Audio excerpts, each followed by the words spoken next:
Let's download ChatGPT. Now, if you wanted to chat with the ChatGPT, the AI bot that basically will respond to any kind of questions or prompts, I'm going to show you how to do that. The first thing we'll do is we'll head into a web browser, Safari or Google Chrome, and we'll just type it in here, ChatGPT. If I could spell GPT. And then hit go. Now, it says at the very top, OpenAI, that is who creates it. So I'm going to tap on that and then hit try ChatGPT. Now, hit verify you're human. And then it opens up the prompt. If you have never used ChatGPT, then it'll basically just ask you to create an account.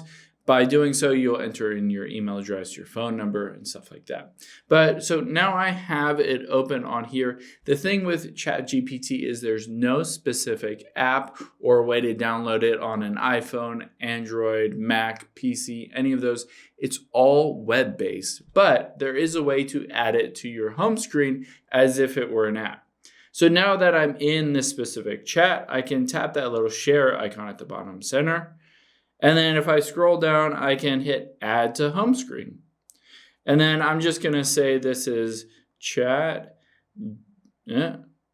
GPT and hit add. So now that I've done that, you can see on my desktop is a ChatGPT app.